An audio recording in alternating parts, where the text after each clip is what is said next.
Hello guys, this is Pinku Prajapati. देखो, मैं आपको थोड़ा सा डीप में इंट्रोडक्शन दे देता हूँ, हम क्या क्या करेंगे और कैसे पढ़ेंगे। जैसे जितने भी पी वाई क्यू है, जो भी एग्जाम होंगे, पी वाई क्यू जितने भी होंगे आपके, उन सब की बात करेंगे। प्रीवियस ईयर क्वेश्चंस जो भी होंगे, मतलब जैसे आपके जो भी एग्जाम होते रहेंगे, जैसे अभी एसएससी हुआ है करंट में, तो हम एसएससी के सारे जितने भी शिफ्ट में पेपर हुए, जैसे एक दिन में 3 शिफ्ट होती है, तो तीनों शिफ्ट को करेंगे।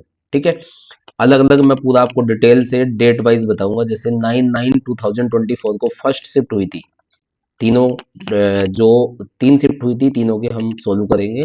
ऐसे ही जो भी एग्जाम आएंगे, वो सी एच एस एल है या फिर डी ट्रिपल एस बी के जितने भी एग्जाम है, वो टीचिंग से रिलेटेड है या फिर क्लैरिकल वगैरह में जो भी आते हैं।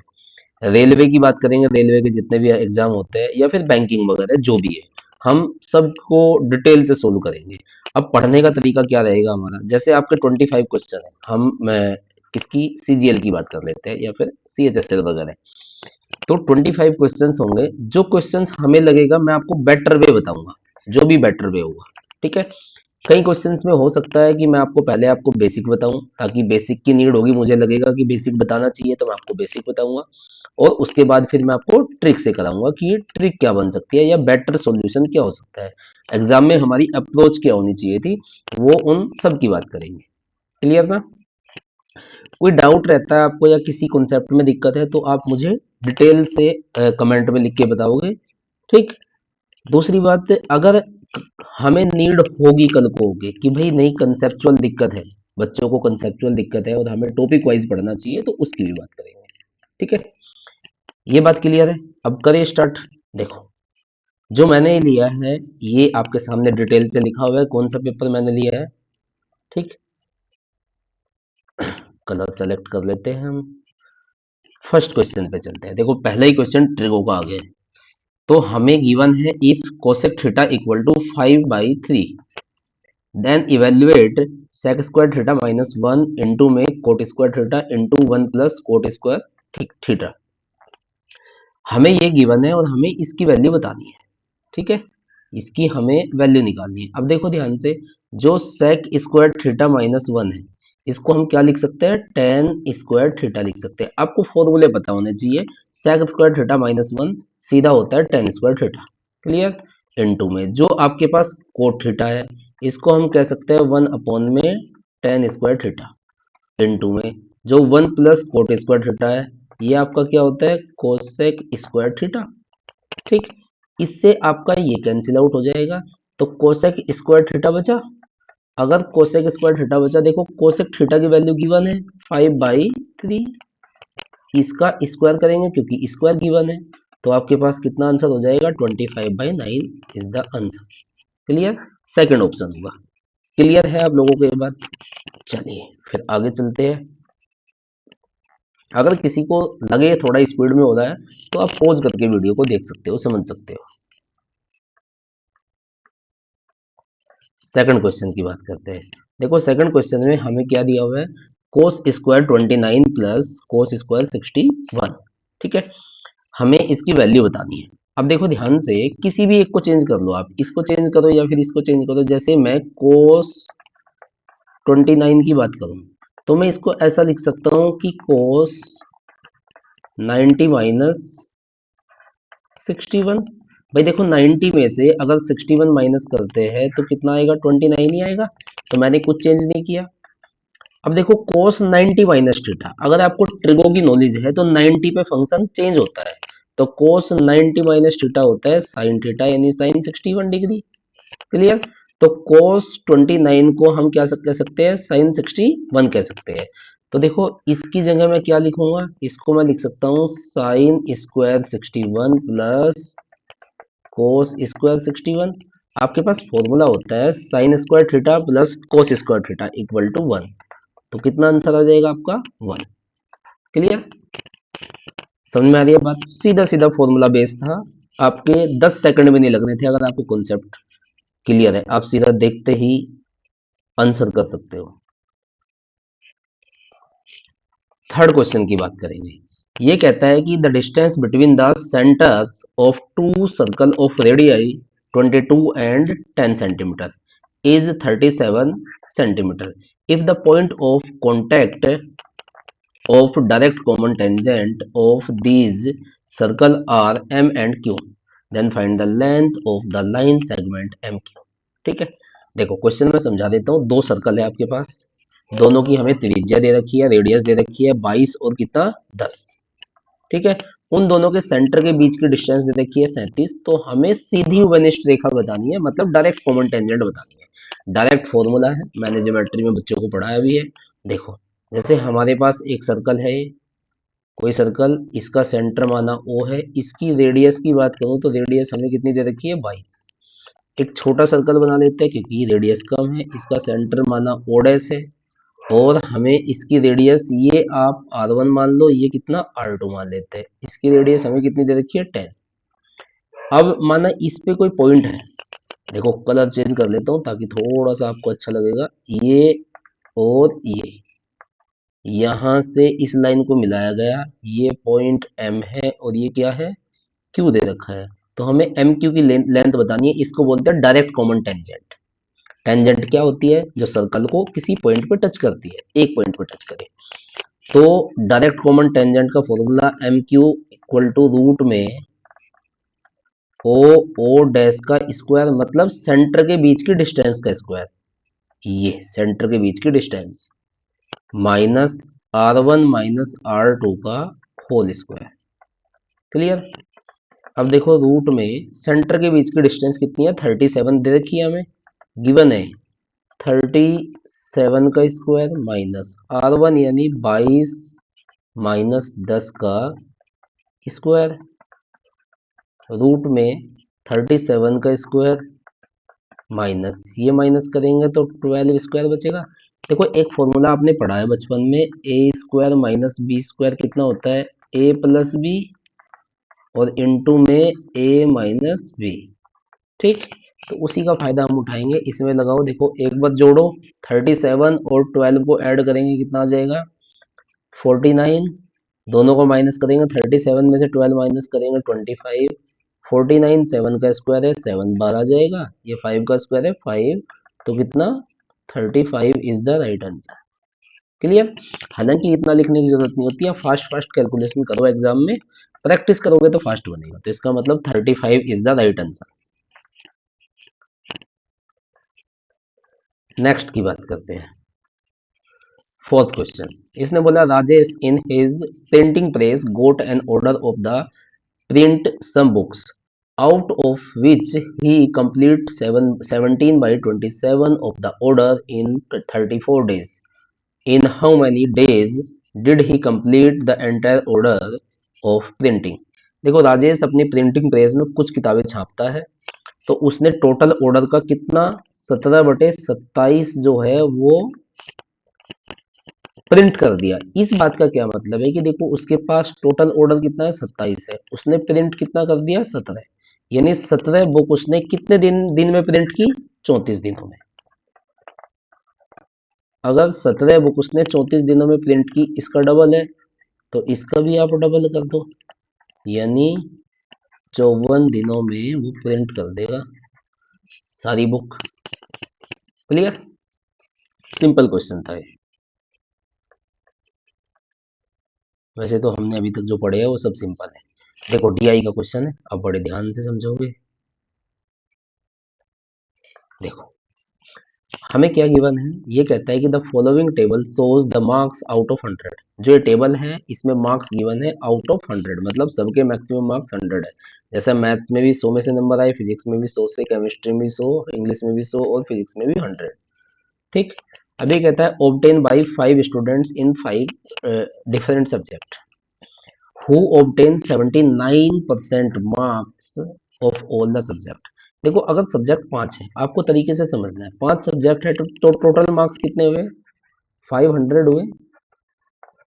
तो 500 का अगर 79 किसी को मिला है तो आप मल्टीप्लाई करोगे, 5 से मल्टीप्लाई करो, 5 9 जा 45, 4 5 7 जा 35 और 4 39, यानी 395 नंबर उसको क्या हुआ मिले। ठीक, जो भी स्टूडेंट है जिसके 79% आए हैं तो इसका मतलब 395 लेके आया हो। तो देखो ऑप्शन में आपके मोहित है, रोहित है, तरुण है और सुमित है, शोभित नहीं है तो शोभित को हटा ही देते, क्लियर, शोभित की बात करेंगे नहीं। अगर हम चेक भी करेंगे ऑप्शन से तो इसकी बात नहीं करेंगे, क्लियर। अब पहले ले लेते हैं तरुण को, भाई शुरू से देख लेते हैं। देखो तरुण को मार्क्स का आइडिया आप ऐसे लगाओ कि जोड़ के सबका सम कितना आ रहा है, 395 आ रहा है, 5 है लास्ट में। तो अगर 5 सब्जेक्ट है या तो सबके लास्ट में 5 5 हो, तब 5 बनेगा लास्ट में, या किसी 3 के भी हो या किसी एक के हो। मेरी बात समझ रहे हो आप? देखो 65 है, 75 है और 85 है, तो 5 आएगा लास्ट में। भाई जब यूनिट प्लेस को जोड़ोगे तो दो 5 तो मिला के कितना बनाएंगे, दो 5 मिला के 10 बना देंगे, एक 5 और मिला के 5 आएगा, तो पॉसिबिलिटी है कि आ सकता है।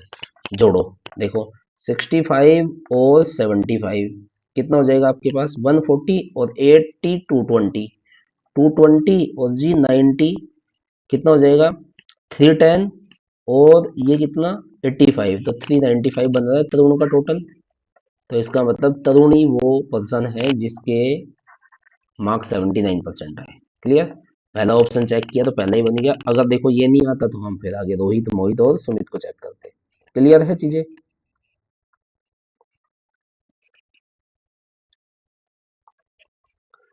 क्वेश्चन नंबर 6, छठे क्वेश्चन में इसने बोला है कि मोहन ने 20%, Mohan borrows a sum of 422,092 at the rate of 20% per annum simple interest.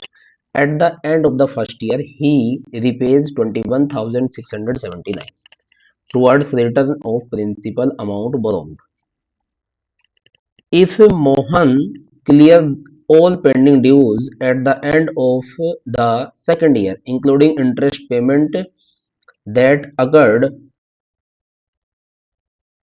लिखा हुआ है जी, during the first year, how much does he pay at the end of second year? देखो समझो, मोहन ने इतना पैसा उधार लिया 20% सिंपल इंटरेस्ट पे, ध्यान से समझना है।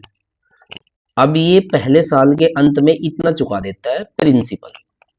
तो हमसे पूछा है कि यदि मोहन दूसरे वर्ष के अंत में लंबित बकाया राशि का भुगतान करता है, जिसमें पहले वर्ष के दौरान का अर्जित ब्याज भी भुगतान है, मतलब जो पहले साल उसको ब्याज मिला वो भी वो दूसरे साल दे रहा है। देखो तरीके से बनाते हैं, समझो।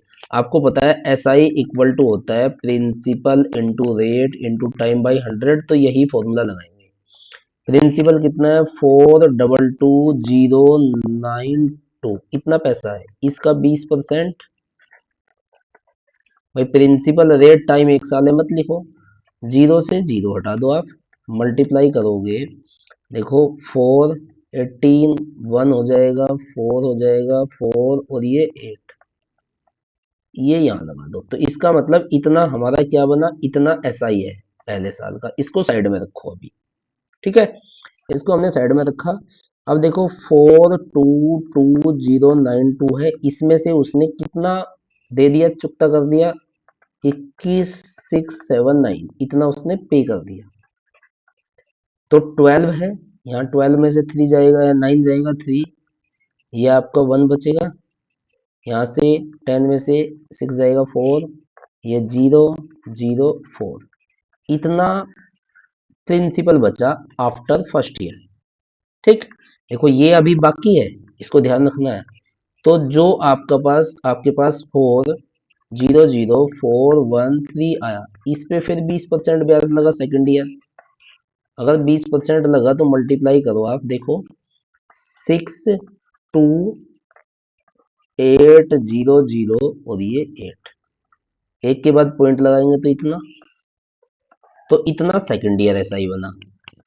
तो टोटल उसे पे कितना करना है, देखो प्रिंसिपल बचा हुआ है हमारे पास 413, इंटरेस्ट जो है, इंटरेस्ट है हमारे पास पहले साल का जो इंटरेस्ट है वो कितना है, 844,108.4, सेकेंड ईयर का जो इंटरेस्ट है 800,82.6, जोड़ दो, प्लस करेंगे तो जीरो आएगा, पॉइंट एक आगे प्लस हो जाएगा, 11 और 2 13 और 1 14, बचा 1। देखो आप ये देख लो 4 किसी के लास्ट में है, एक में ही 4 है, सेकंड ऑप्शन है, ठीक है, ऐड करके दिखा देता हूँ मैं आपको। कभी भी जब आप ऐड करो और आपको दिखे कैलकुलेशन ज्यादा हो रही है तो आप ऑप्शन पे एक बार नजर मार लो।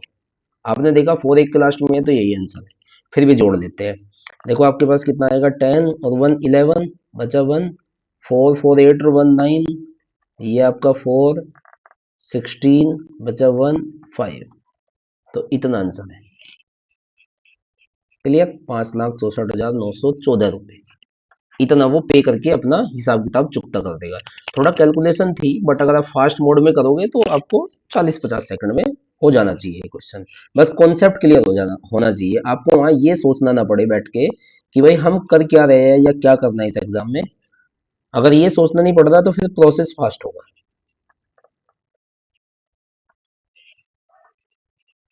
देखो जी, नेक्स्ट की बात करते हैं। ये कहता है which of the following statement is sufficient to conclude that two triangles are congruent. ये कहता है कि इनमें से कौन सी स्टेटमेंट ये बताने के लिए प्राप्त है कि दो ट्राइंगल सर्वांगसम है, मतलब कॉन्ग्रुएंट है। देखो ये कहता है कि पहले ऑप्शन की बात करते हैं, कहाँ पहुंच गया, पहले ऑप्शन की बात करते हैं हम। देखो पहला ऑप्शन ये है, these have the same area and same base. इनका क्षेत्रफल समान है और आधार समान है। देखो आपको पता है कि एक ट्रायंगल ये है सपोज, और हमारे पास एक ट्रायंगल कुछ ऐसा है। इनका अगर आधार समान भी है और कोई एक साइड छोटी बड़ी है तो बेस तो सेम हो सकता है, एरिया भी सेम हो सकता है, बट साइड थोड़ी ना इक्वल होती है। कॉन्ग्रुएंसी तो ये कहती है कि हूबहू सेम होना चाहिए। तो इसका मतलब पहला स्टेटमेंट नहीं हो सकती, ये गलत है। फिर कहता है one side and one triangle angle of both triangle are equal. ये भी नहीं है, हमारे पास ऐसी कोई कंडीशन नहीं बनती है। आप पढ़ना, किसी ने नहीं पढ़ा कॉन्ग्रुएंसी, मैंने अच्छे से पढ़ाई है। फिर कहता है these have two equal side and same perimeter. ये बिल्कुल सही है, ये ऑप्शन बिल्कुल करेक्ट है। देखो ये कहता है कि दो साइड सेम है। अगर दो साइड सेम है, समझना ध्यान से, ये दो साइड सेम है माना, और पेरीमीटर सेम है। पेरीमीटर क्या होता है, पेरीमीटर होता है सम ऑफ ऑल साइड्स। अगर दो साइड सेम है, जैसे ये 5 है ये भी 5 है, ये 7 है ये भी 7 है, ठीक, और पेरीमीटर सेम है, तो जितनी ये होगी उतनी ये होगी, तभी तो पेरीमीटर सेम हो सकता है। तो इसका मतलब दोनों ट्राइंगल क्या है, कॉन्ग्रुएंट है। तो इसका मतलब third is the right answer. तो चौथा हमें पढ़ने की जरूरत ही नहीं।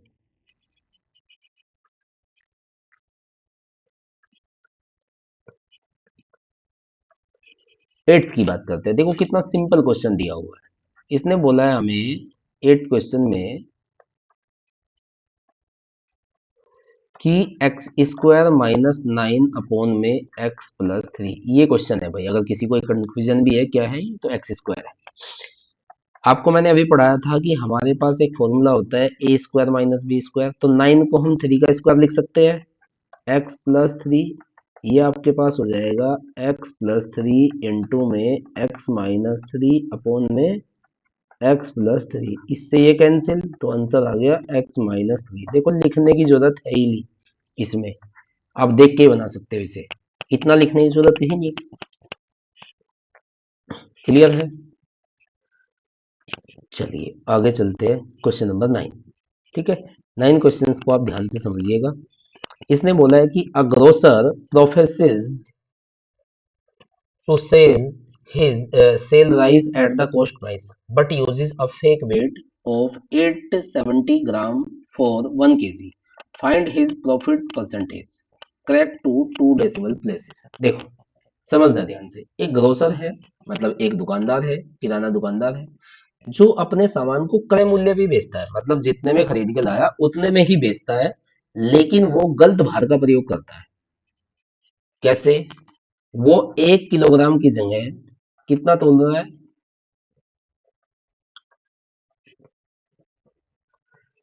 1 केजी की जगह कितना तोलता है, 870 ग्राम तोलता है।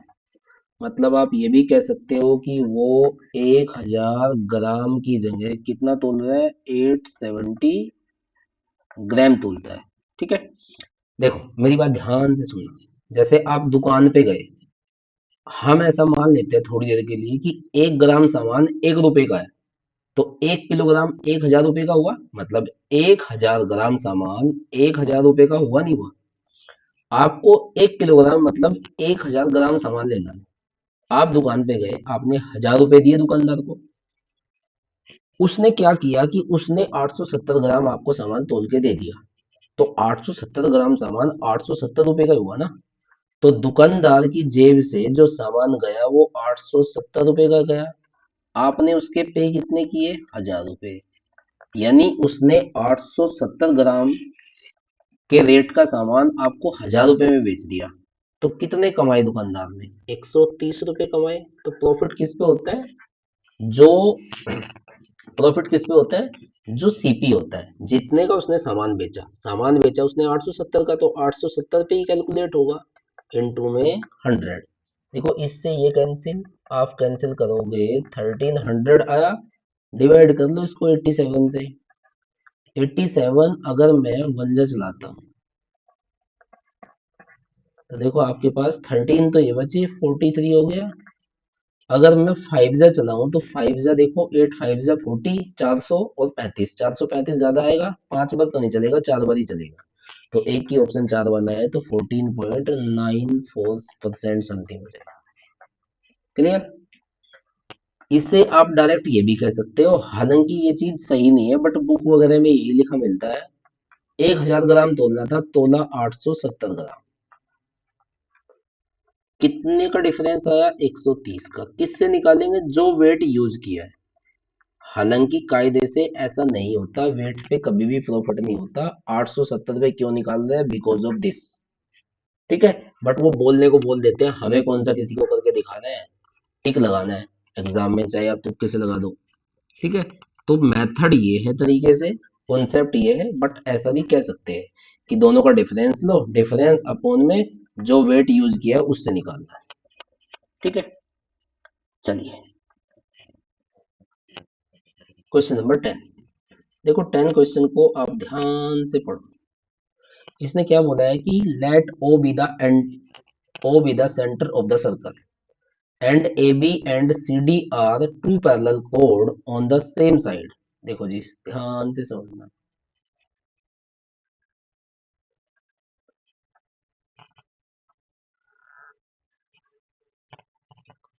सर्कल थोड़ा अच्छा बना लेते हैं।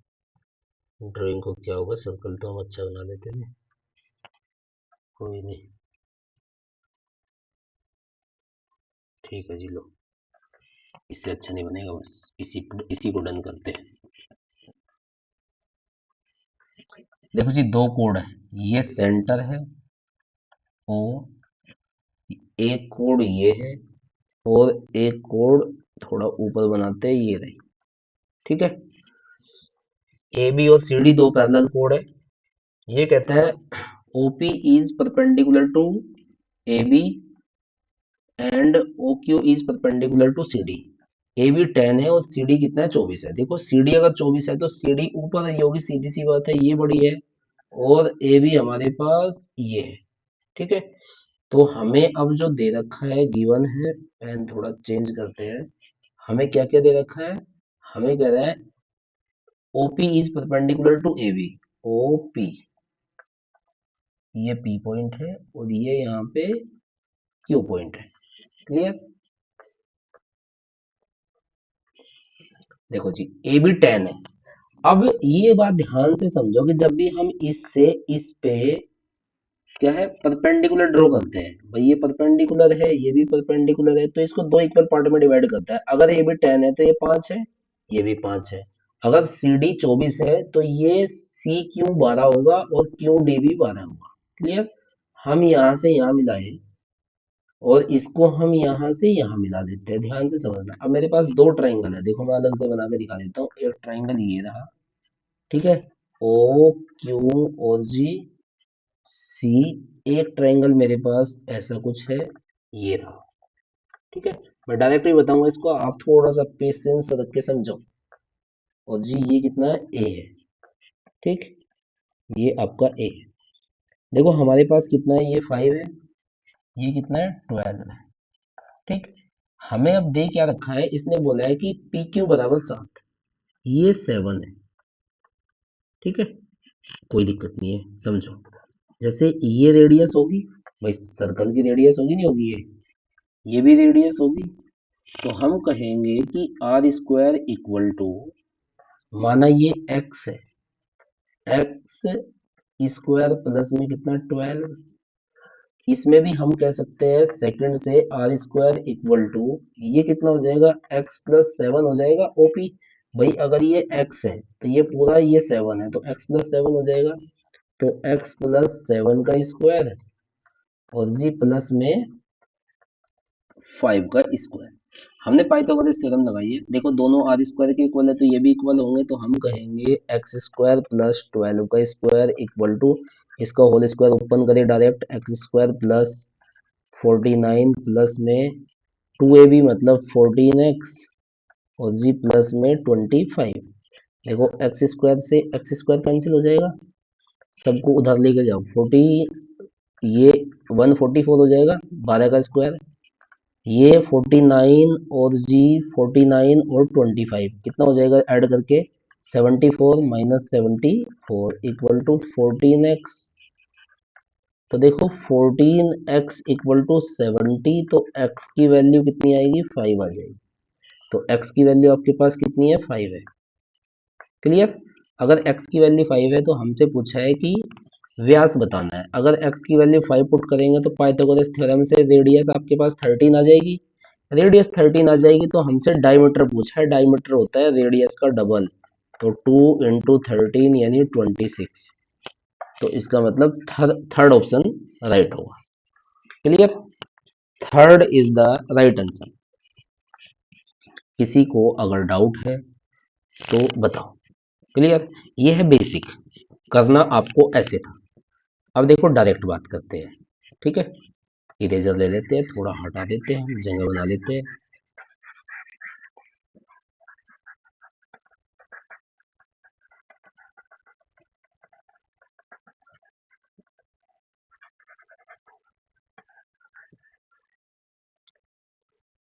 कभी भी आपको ऐसा क्वेश्चन आए कि दोनों कोड सेम साइड में है सेंटर के, ठीक है, अगर दोनों कोड सेंटर के सेम साइड में है तो देखो जो भी आपके पास कोड की लेंथ दे रखी है उनका आधा करोगे आप 12 और 5, इनका डिफरेंस 7 होता है। अगर कभी भी इनके बीच का डिफरेंस पूछे तो 7 है। ठीक है, तो जब भी आपको रेडियस पूछे तो इनके स्क्वायर करके 12 स्क्वायर प्लस 5 का स्क्वायर करके जोड़ के रूट लगा दो, तो ये हो जाएगा कितना 12 का स्क्वायर 144, 25 तो रूट में 169 यानी 30, डायरेक्ट आंसर आएगा। अगर इनका डिफरेंस यानी आप इसका कोड का आधा करोगे, कोड का डिफरेंस वही है जो डिफरेंस दे रखा है, तो सीधा इनका स्क्वायर का सम करके रूट लगा दो, सीधा आंसर आएगा डायरेक्ट।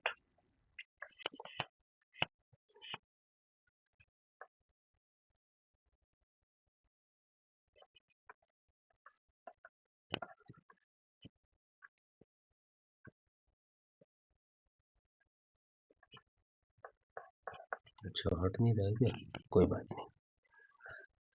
चलो जी, नेक्स्ट बात करते हैं। देखो ध्यान से समझो, ये कहता है कि in a circular race of 840 meter, A and B start running in the same direction at the same rate, same time, from the same point at the speed of 6 meter per second and 12 meter per second respectively. After how much time they will meet the next? ठीक है, देखो circular race है 800, ये माना आपके पास एक circle है, suppose ये दोनों यहाँ से इस डायरेक्शन में दौड़ना स्टार्ट हो, ठीक है, ये कितना है 840 मीटर है। ठीक, तो देखो अगर 840 मीटर की रेस है, पहला जो पर्सन है वो 6 की स्पीड से दौड़ता है, तो डिस्टेंस आपके पास टाइम क्या होता है, डिस्टेंस अपॉन में स्पीड होता है। भाई time equal to distance upon में स्पीड होता है, डिस्टेंस है 840 मीटर की और 6 मीटर पर सेकंड की स्पीड से दौड़ रहा है, तो इसका मतलब ये हुआ कि देखो वन जा और कितना 4 जा, इतने सेकंड में चक्कर लगाएगा एक। दूसरा पर्सन जो है वो 840 मीटर 12 की स्पीड से, तो इसका मतलब 70 सेकंड में चक्कर लगाएगा। तो पहले पर्सन को कितना टाइम लगता है 140 सेकंड लगती है, दूसरे को कितना लगता है 70 सेकंड लगती है। तो हमें ये बताना है कितने समय के बाद मिलेंगे। जब भी इस तरह के क्वेश्चन पूछे जाए तो आप इनका एलसीएम निकाल दो। एलसीएम क्यों निकालते हैं? क्योंकि एलसीएम ही तो वो वैल्यू है जिसको ये दोनों काटेंगे। ऐसी वैल्यू चाहिए हमें जिसको ये दोनों डिवाइड करे। ठीक है, तो वो इनका एलसीएम होगा, तो दोनों का एलसीएम आएगा 142 तो after 142 they will meet again at the same point. तो fourth is the right answer. Clear? Question number 12। देखो ये बड़ा अच्छा क्वेश्चन है, ठीक है, बट कायदे से ये क्वेश्चन थोड़ा टेढ़ा भी है। अब मैं आपको समझाता हूँ क्वेश्चन में क्या प्रॉब्लम है और क्यों ये टेढ़ा बताया जा रहा है। जैसे इसने बोला है कि R pays 100 rupees to P with 5 rupees, 2 rupees and 1 rupees coins. The total number of coins used for paying are 40. What is the number of coins of denomination 5 in the payment? ये कह रहा है कि are ने P को 5 रुपए, 2 रुपए और 1 रुपए के सिक्कों के रूप में 100 रुपए दिए। मतलब आर ने पी को 100 रुपए दिए। वो कैसे थे? 5-5 रुपए के सिक्के थे, कुछ कुछ 2-2 रुपए के सिक्के थे और कुछ 1-1 रुपए के सिक्के थे। टोटल सिक्के हमें बताए गए हैं कि टोटल सिक्के जो है वो कितने थे? 40 थे। ठीक है, टोटल कॉइन्स जो है वो 40 थे। तो हमें बताना है कि 5 रुपए के सिक्के कितने थे। ठीक, अगर मैं इस क्वेश्चन को बिल्कुल बेसिक से जाऊं, मेरी बात ध्यान से सुनना एक बार भाई। अगर मैं मान लेता हूं कि सिक्के 40 थे, 5 रुपए के अगर एक्स सिक्के थे, 5 रुपए के अगर आप ऐसा मानते हो एक्स सिक्के थे, 2 रुपए के वाई सिक्के थे, 1 रुपए के जेड सिक्के थे, टोटल सिक्के 40 है। एक इक्वेशन। अगर आप ये कहते हो कि 5 रुपए के एक्स सिक्के थे तो 5 एक्स रुपए हुए। दूसरा आप कहते हो कि अगर 2 रुपए के वाई सिक्के थे तो 2 वाई रुपए हुए, प्लस 1 रुपए के जेड सिक्के थे तो 1 जेड बराबर 100। क्लियर यहाँ तक की बात? तो आप ध्यान से देखो कि वेरिएबल कितने हैं? 3 है, इक्वेशन कितनी है? 2 है, तो हम वैल्यू निकाल ही नहीं सकते। तो इसका मतलब इस क्वेश्चन के जो ऑप्शंस है वो डिपेंड, इस क्वेश्चन, ये क्वेश्चन डिपेंड करेगा ऑप्शंस पे। क्लियर भाई? जैसे पहले भी क्वेश्चंस आए हुए हैं इस तरह के, तो एसएससी वगैरह रेशियो में देता है, इनका रेशियो दे देता है, जबकि ऐसा कुछ नहीं दिया इस क्वेश्चन में। हमारे पास इक्वेशन कितनी है? 2, वेरिएबल कितने हैं? 3। तो हम डायरेक्ट आंसर नहीं निकाल सकते, तो हमें या तो एज्यूम करना पड़ेगा अगर हमारे पास ऑप्शन नहीं है, या फिर हम ऑप्शन पे जाएंगे। ठीक है, एक तरीका आप ऐसे समझ लो, फिर मैं आपको इसको दूसरे तरीके से भी समझाऊंगा। जैसे अगर मैं कहता हूँ कि 17 सिक्के है, अगर 5 रुपए के, अगर 5 रुपए के 17 सिक्के हो तो 85 रुपए हुए। रुपए हमारे पास टोटल कितने हैं? 100। तो 15 रुपए बचे अभी, हमें नहीं 15 रुपए और चाहिए। जबकि सिक्के कितने बचे? देखो 40 सिक्के टोटल है, 17 सिक्के हमने ले लिए तो 13 सिक्के बचे। बचे नहीं बचे? सॉरी, 23 सिक्के बचे। ठीक है, अगर 23 सिक्के बचे, अगर मैं कहता हूं कि देखो 23 1-1 रुपए के भी सिक्के हैं, हालांकि मेरे पास 2 के भी सिक्के हैं, अगर मैं ऐसा मान लूं कि सारे सिक्के 1-1 के भी है, तब भी कम से कम 23 रुपए बैठ रहे हैं, जबकि हमें तो 15 रुपए की जरूरत है। तो 17 ऑप्शन बिल्कुल नहीं हो सकता। बात समझे मेरी? क्लियर? अब अगर 17 नहीं हो सकता तो 16 पे जाएंगे। 16 को भी मैं चेक करा देता हूँ। देखो 5 × 16, 80 रुपए हुए। तो 100 रुपए हमारे पास टोटल है, तो 20 रुपए और चाहिए। सिक्के कितने बचे? 24 सिक्के बचे हुए। अगर 24 सिक्के 1-1 रुपए के भी हुए तो 24 रुपए कम से कम बनेंगे, जबकि मुझे तो रुपए 20 ही चाहिए। तो इसका मतलब 16 भी नहीं हो सकता। जब ये दो ही नहीं हो सकते तो इनसे बड़ा भी नहीं हो सकता, क्योंकि और ज्यादा बनेंगे। तो इसका मतलब 13 is the right answer. Satisfy करवा देता हूँ मैं 13 से। देखो ध्यान से मेरी बात सुनना। अगर 5 रुपए के 13 सिक्के हैं तो 65 सिक्के होंगे। ठीक है, अगर 65 सिक्के होंगे, सॉरी 65 रुपए होंगे, हमें कितने चाहिए? 100 रुपए चाहिए। तो इसका मतलब 35 रुपए और चाहिए। अगर 35 रुपए और चाहिए तो आप देखो ध्यान से कि सिक्के कितने बचे हुए? 27 सिक्के बचे हुए। देखो अब तो मैंने सोल्व किया हुआ है, मैं आपको कायदे से बताऊं कि अब तो सोल्व किया है, तो मैं डायरेक्ट बता सकता हूँ कि इसमें से अगर मैं 8 सिक्के ले लूं 2-2 रुपए के, तो 16 रुपए तो ये हुए। बाकी के कितने? 19 सिक्के बचे 1-1 रुपए के, तो 19 रुपए ये हुए। तो 16 और 19 कितना हो गया? 35। 35 रुपए ये और 65 रुपए ये, तो 100 रुपए हो गए। ठीक, तो ये भी सोचने में टाइम लगता। अब मैं आपको समझाता हूँ कि अगर आपने ये ऑप्शन से निकाल लिया तो और किस तरीके से समझा कर सकते हैं इसे। हम इसको ऐसे बना सकते हैं, मैं थोड़ी सी जगह बना देता हूँ, ध्यान से समझना।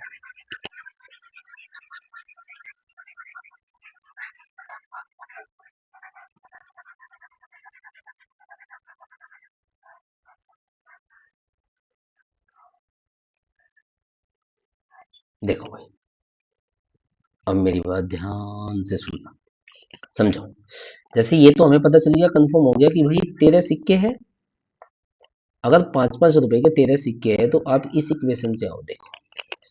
मैं अगर ये कहूँ कि 5 रुपए के 13 सिक्के हैं, और मान लेते हैं 2 रुपए के वाई सिक्के हैं, 2 रुपए के वाई सिक्के हैं, तो 1 रुपए के कितने सिक्के होंगे?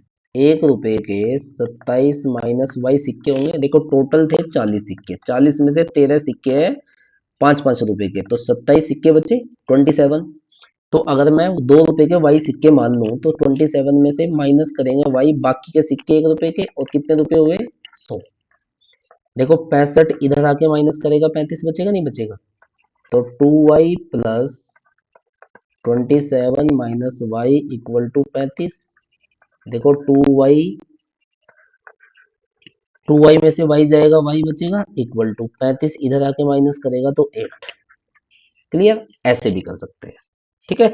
बाकी बेटर तरीका है ऑप्शन से, आप ऑप्शन से जाओ, कंडीशन सेटिस्फाई कर लो, आंसर आ जाएगा। ऐसा ही क्वेश्चन था भाई, ऐसे ही करना पड़ रहा है कायदे से। ये दो इक्वेशन है, 3 वेरिएबल है, तो नहीं होना चाहिए, ठीक है। चलिए, क्लियर है सभी को? किसी को नहीं क्लियर होगा तो कमेंट कर देना भाई, दोबारा समझा देंगे, हमारा काम यही है। Question number 13। अगर सवाल नंबर 13 की बात की जाए सही से, ध्यान से समझना, ये भी क्वेश्चन अच्छा था, कैलकुलेटिव। ये कह रहे हैं कि दो उम्मीदवारों के बीच में चुनाव में, in an election between two candidates, y% of the voters did not vote. दो उम्मीदवारों के बीच चुनाव हुआ, y% लोगों ने वोट नहीं दिया, 10% of the votes cast declare invalid.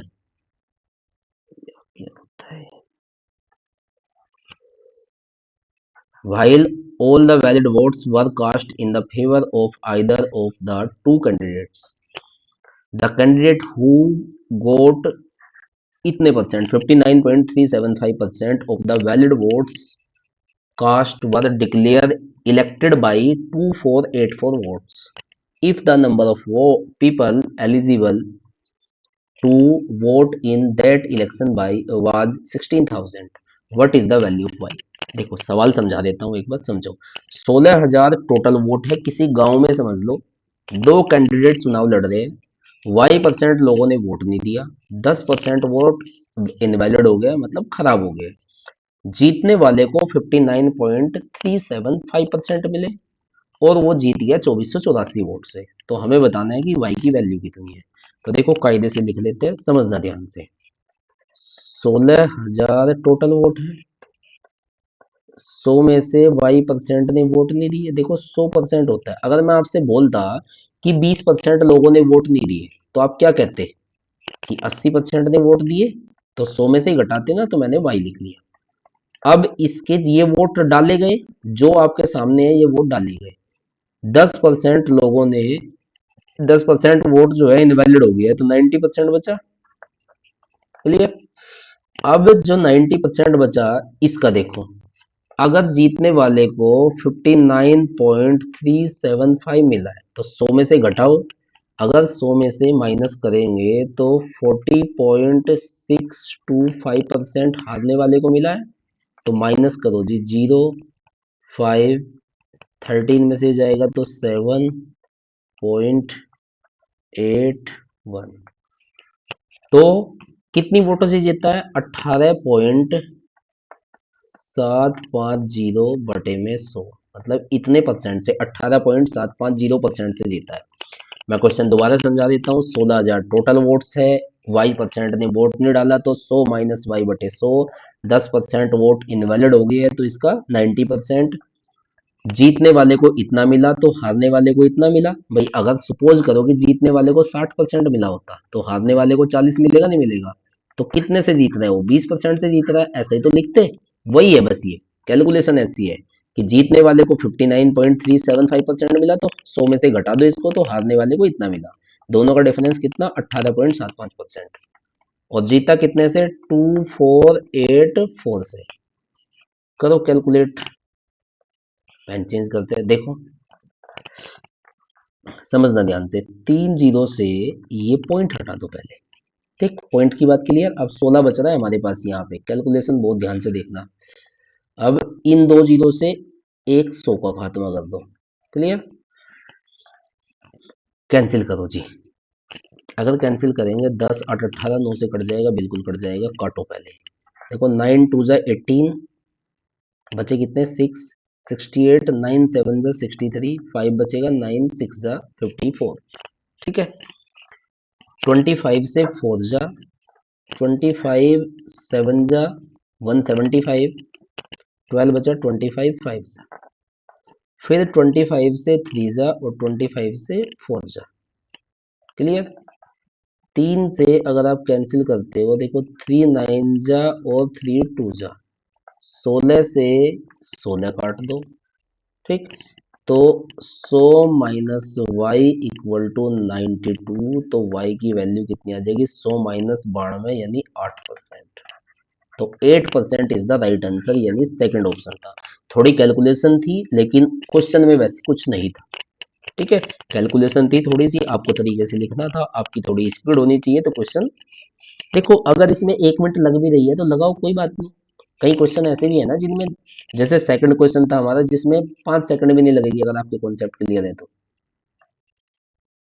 चलो भाई, नेक्स्ट की बात करते हैं। देखो ये रहा एक क्वेश्चन खूबसूरत सा आपके सामने। Sine square 30 minus sine square 40 plus sine square 45 minus sine square 55 minus sine square 35 plus sine square 45 minus sine square 50 plus sine square 60। देखो ध्यान से मेरी बात सुनो।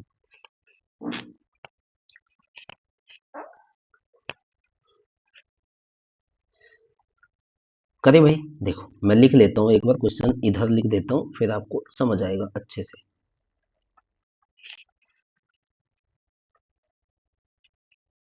पेन थोड़ा चेंज कर लेते हैं। देखो sine square 30 minus sine square 40 plus sine square 45 minus sine square 55 minus sine square 35 plus sine square 45 minus sine square 50 plus sine square 60। देखो जिस भी एंगल का सम 90 बनाए उनका जोड़ 1 होगा। जैसे इसका और इसका 90 बन रहा है तो इन दोनों का सम 1 होगा। क्यों होगा मैं एक करके बता देता हूँ, फिर बाकी आप समझ जाओगे। जैसे इधर देखो, अगर मैं ये कहता हूँ कि साइन स्क्वायर 30 है प्लस इसे ले लेता हूँ मैं साइन स्क्वायर 60 है। मैंने आपको थोड़ी देर पहले समझाया था कि जैसे साइन स्क्वायर 30 है, इसको हम लिख सकते हैं कोस स्क्वायर 30। चेंज करना आपको आता है तो sign square theta plus cos square theta क्या होता है, 1 होता है।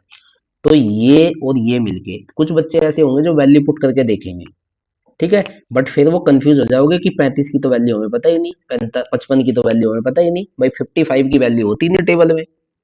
तो कॉन्सेप्ट क्लियर होना चाहिए। तो इसका और इसका जोड़ कितना आया, इसका और इसका जोड़ 1 आ गया। अब ध्यान से देखो 45 और 45 इनका जोड़ 1 आ गया। जो हो रहा है उसको हटाते जाएंगे हम, इसको हटा देते हैं, इसको हटा देते हैं, 1 आ गया, इसको हटा देते हैं, इसको हटा देते हैं, 1 आ गया। अब देखो ध्यान से, इन दोनों में अगर मैं माइनस कॉमन ले लूं, माइनस कॉमन ले लिया तो इनका जोड़ कितना, साइन स्क्वायर 40 और साइन स्क्वायर 51 आया, नहीं आया, माइनस। अब इन दोनों में माइनस कॉमन लिया, इनका जोड़ 90 आ रहा है तो 1। इससे ये कैंसिल, इससे ये कैंसिल, तो उत्तर सीधा सा 0 था। ठीक है, फोर्थ आंसर। क्लियर है सभी को ये बात? क्लियर है तो भाई आगे चलते हैं। 15,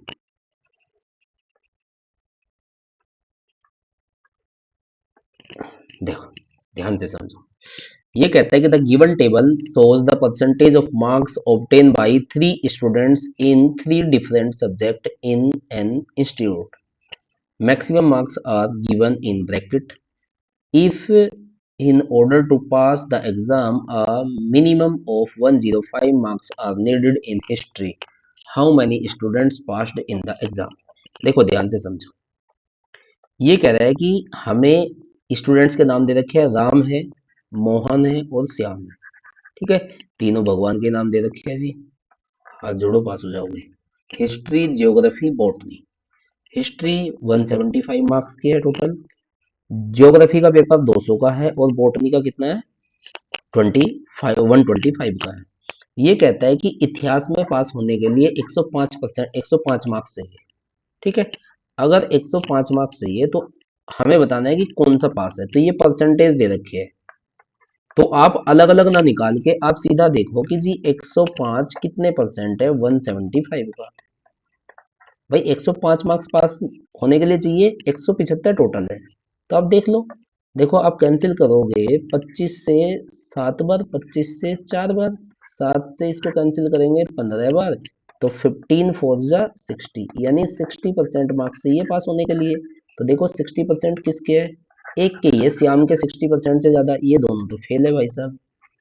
तो श्याम जी पास है, इसका मतलब एक कैंडिडेट ऐसा है जो पास हुआ है एग्जाम में। क्लियर? मतलब जो हिस्ट्री में पास हुआ है।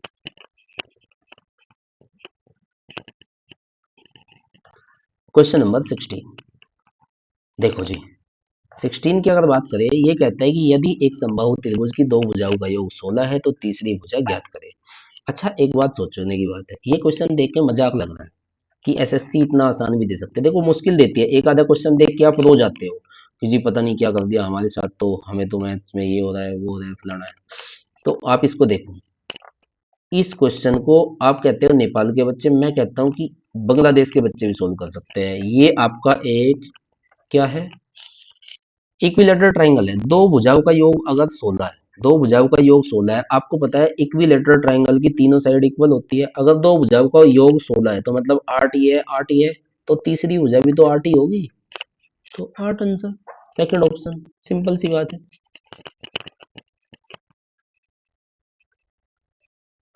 चलो 17 की बात करते हैं। देखो ये कहता है कि the radii of two cone are in the ratio 2:5। ये R1 मान लो, ये R2 मान लो, रेडियस दे रखी है, देयर वॉल्यूम 3 ये V2 है। देखो V1 अपॉन में V2, यानी पहले कोण का वॉल्यूम दूसरे का। कोण का वॉल्यूम क्या होता है? फॉर्मूला 1/3 पाई R1 स्क्वायर H1 मान लो अपॉन में 1/3 पाई R2 स्क्वायर H2। अब देखो इससे तो ये कैंसिल हो जाएगा। वॉल्यूम का रेशियो कितना है? 3/5। R कितना दे रखा है? 2 स्क्वायर इंटू में H1 अपॉन में 5 स्क्वायर इंटू में H2। अब क्रॉस मल्टीप्लाई करेंगे, देखो क्रॉस मल्टीप्लाई करेंगे तो H1 अपॉन में H2 इक्वल टू 3 × 25। थोड़ा सा साफ लिख देता हूँ, आप कंफ्यूज ना हो। ये लो जी, हटा दिया। 3 × 25, देखो ये इधर आके मल्टीप्लाई करेगा, या आप यहाँ से काट भी सकते थे, सीधा एक स्क्वायर काट दो, 3 की मल्टीप्लाई करेंगे। ठीक है, आपकी इच्छा है, नहीं तो सीधा हम 25 की कर देते, फिर काटा पीटी कर लेंगे। 5 × 4, तो 5 से इसको 5 बार काटेंगे तो 15:4। कैलकुलेशन जैसे आप कर पाओ। तो इसका मतलब कितना आंसर आ जाएगा? 15:4 आ जाएगा, यानी चौथा ऑप्शन। और ये ध्यान रखना है कि इन्हें सीक्वेंस से लिखना है सही से। कई बार ऑप्शन में 4:15 भी मिल सकता था, जो कि गलत होता। ठीक है, अगर आपको देखो फॉर्मूला पता है तो आप डायरेक्ट यहीं से स्क्वायर करके मल्टीप्लाई कर दोगे डायरेक्ट, कि इसका स्क्वायर करके इधर मल्टीप्लाई कर दो इधर, और जी इसका स्क्वायर करके इधर मल्टीप्लाई कर दो, सीधा आ जाएगा।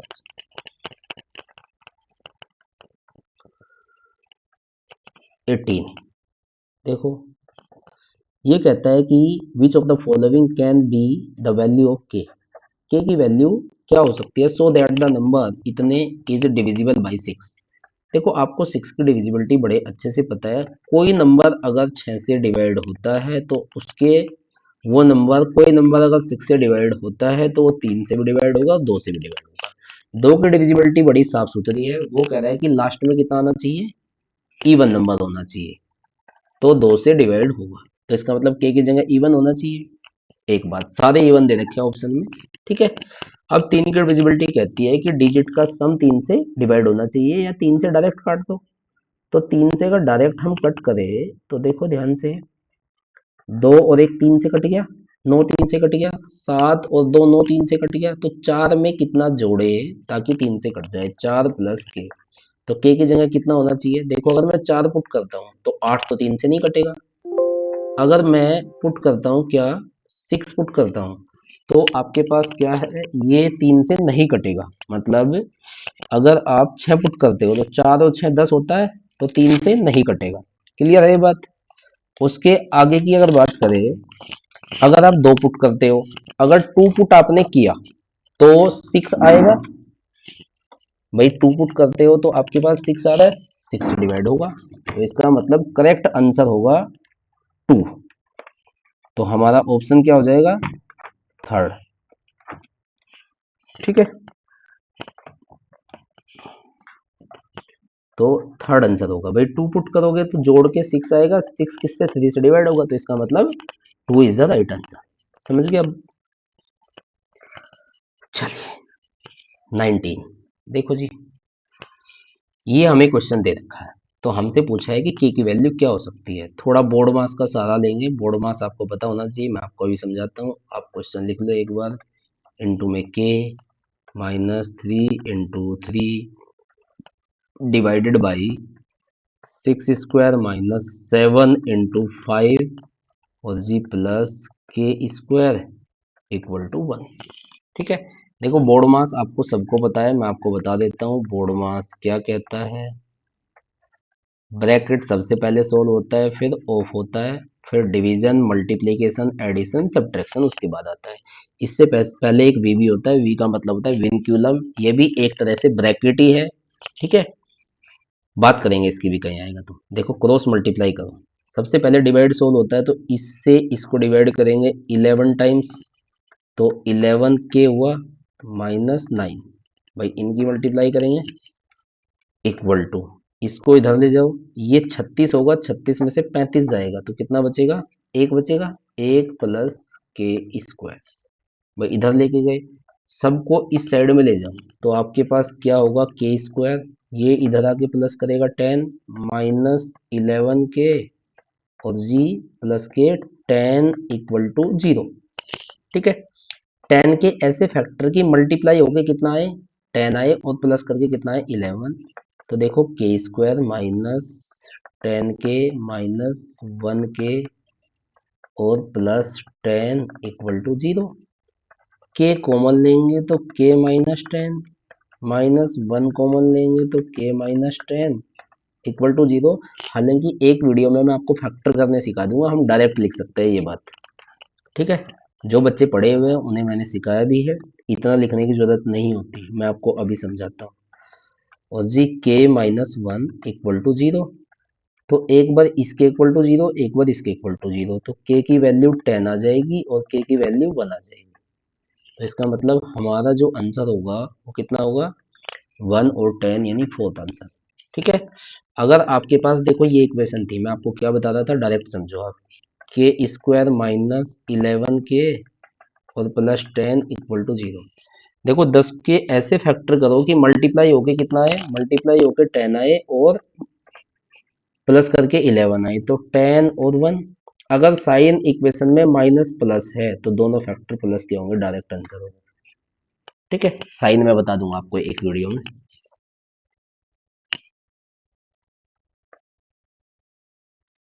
नेक्स्ट देखो, ये कहता है fill pipe P is 21 times faster than fill pipe Q. If Q can fill a cistern in 110 minutes, find the time it takes to fill the cistern when both fill pipes are open together. ये कहता है कि जो P है, भरने वाला pipe P है, वो Q से 21 गुना फास्ट भरता है। ठीक है। अगर पाइप क्यू 1 लीटर पानी डालता है 1 मिनट में, तो पी डालता है 21 लीटर पानी, 21 गुना फास्ट है। ये क्या है? कैपेसिटी का रेशियो है, कैपेसिटी कह लो या एफिशिएंसी कह लो। ठीक है। तो टाइम का रेशियो कैपेसिटी के रेशियो का इनवर्सली प्रोपोर्शनल होता है। ठीक। ये किसका रेशियो है? टाइम का रेशियो। हालांकि हमें इसकी अभी जरूरत नहीं है, बस मैंने आपको बता दिया। ठीक। आपको पता है, देखो वर्क इक्वल टू होता है कैपेसिटी इनटू में टाइम। अब ये कहता है कि यदि Q एक टंकी को 110 मिनट में भर रहा है, ठीक है, Q जो है वो एक टंकी को 110 मिनट में भर रहा है। देखो Q की कैपेसिटी कितनी है? 1 है, और टाइम कितना है? 110 मिनट लग रहा है, तो इसका मतलब वर्क कितना किया उसने? 110 लीटर पानी भरा। अब ये कहता है जब दोनों भरे तो कितनी देर में भर देंगे? P प्लस Q मिलके कितनी देर में भर देंगे? देखो 110 लीटर टोटल पानी है, दोनों मिलके 22 लीटर पानी डालेंगे, तो 22 लीटर पानी डालेंगे तो 5 मिनट में टैंक को फुल कर देंगे। क्लियर? First option. ठीक है।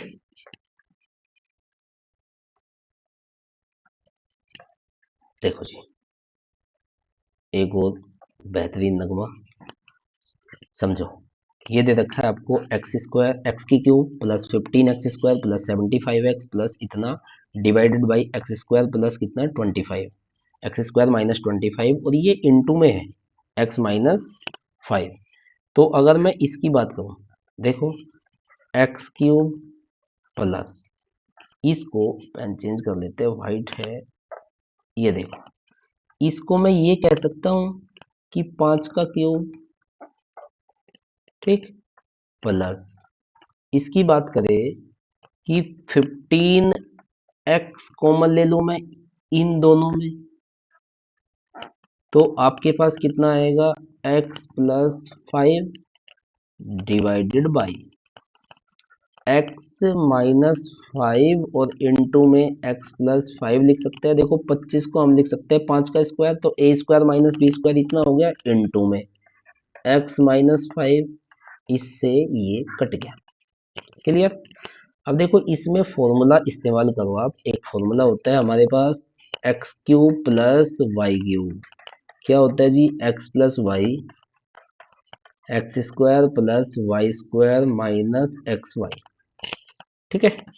तो इसमें हम फॉर्मूला इस्तेमाल करेंगे एक्स प्लस 5 इंटू में x square plus 5 square minus 5x plus जी 15x, और इंटू में x प्लस 5 अपॉन में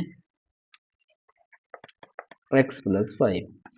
देखो x प्लस 5 कॉमन लेंगे आप, तो कितना बचेगा? एक्स स्क्वायर प्लस 25, देखो ये 25 और माइनस 5x और प्लस 15x ये बचेगा, अपॉन में x प्लस 5, इससे ये कट गया। देखो कितना बचा? एक्स स्क्वायर प्लस 25 माइनस के 5x है प्लस के 15x है, तो प्लस के 10x बचा। ठीक। तो दिस इज द आंसर। ठीक, ये रहा जी आपका ऑप्शन। ठीक। तो अलजेब्रिक क्वेश्चन ऐसे भी याद रखे हैं, थोड़ा ध्यान देना है।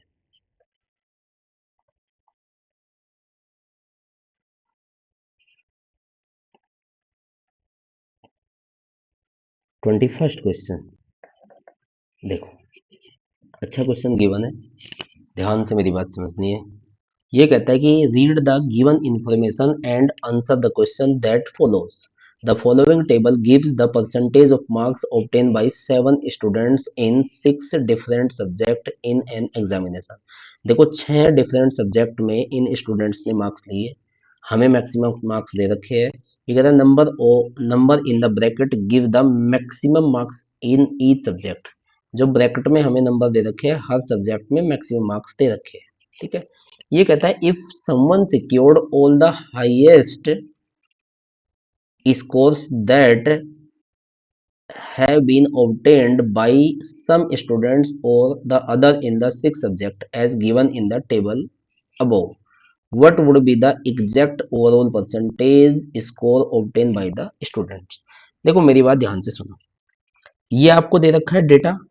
तो ये क्वेश्चन में कह क्या रहा है कि अगर कोई पर्सन है, माना कोई भी एक्स आदमी है, ये ये इन सबके मार्क्स ले ले, जिसके भी किसी सब्जेक्ट में टॉपर है, जो भी किसी सब्जेक्ट में टॉपर है उसके मार्क्स ले ले और उसको जोड़ दे तो वो कितने परसेंट बैठेगा। मतलब इस आदमी को सब टॉपर के मार्क्स दे दे, किसी भी सब्जेक्ट में टॉपर है बेशक वो, ठीक है, तो वो कितने परसेंट होंगे ये बताना है।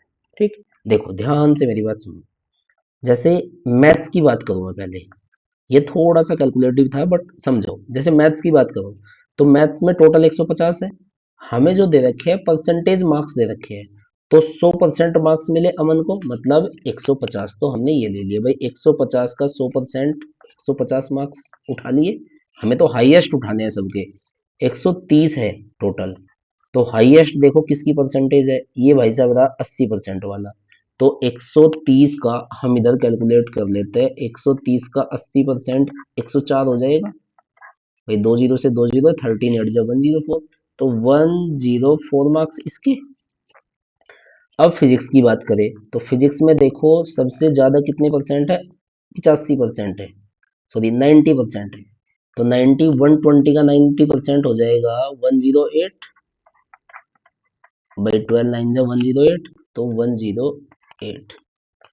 फिर बात करते हैं किसमें, ज्योग्राफी में 100 है, किसको मिला है सबसे ज्यादा 95%, तो 95 लिख लो। फिर बात करते हैं हिस्ट्री में, हिस्ट्री में सबसे ज्यादा किसको मिले हैं 90%। देखो 60 का 90% कितना होगा 54 54 भाई, 60 का 90%, दो जीरो से दो जीरो, तो 54 हो जाएगा। ये 40 है, 40 का सबसे हाईएस्ट कितना 90, तो 40 का 90% कितना 9 चौक 36, यानी 36 मार्क्स भाई। 40 का 90% निकाल लो आप, ये तो 36 मार्क्स इससे सबसे ज्यादा मिले।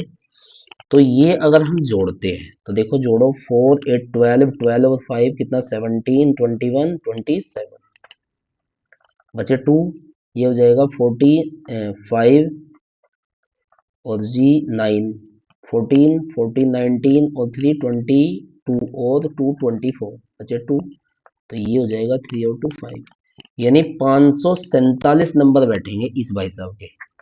आउट ऑफ देखो जी, 150 और 130 कितने हो गए टोटल 280, और ये 120 400 500 और जी 600, टोटल 600 में से, और इनटू में 100% के लिए दो जीरो से दो जीरो उड़ा दो, 6 से 6 9 जा 6 1 जा 1/6% बैठे। यानी इनमें से अगर किसी एक बंदे को सबके हाईएस्ट मार्क्स उठा के दे दे, जो टॉपर है उसके मार्क्स दे दे, तो उसका टोटल स्कोर बैठेगा 91 1/6% है ऑप्शन में। ये रहा जी फर्स्ट ही ऑप्शन है। क्लियर, ये था जी डीआई काम का। चलो भाई नेक्स्ट की बात करते हैं हम, 22 23। ये कहता है कि एक वस्तु पर 550 अंकित है, an article is marked at 550. If it is sold at a discount of 40%, then the selling price becomes 10% more than the cost price. What is the cost price? देखो जी, 550 रुपये लिखा हुआ है, एक बात भाई साफ सा कर देते थोड़ा।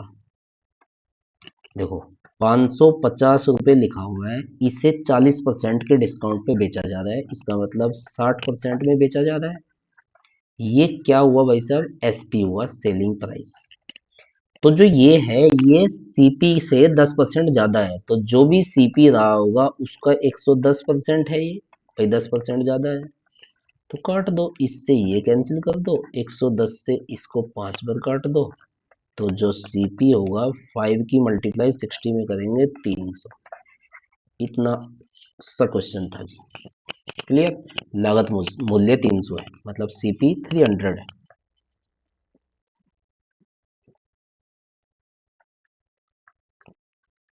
24, 24 की अगर मैं बात करूं तो 24 में हमें दे रखा है, ये कहता है कि the average marks out of 100, of boys and girls in an examination are 75 and 80 respectively if the average marks of all the subject students in that exam are 78. Find the ratio of the number of boys to the number of girls.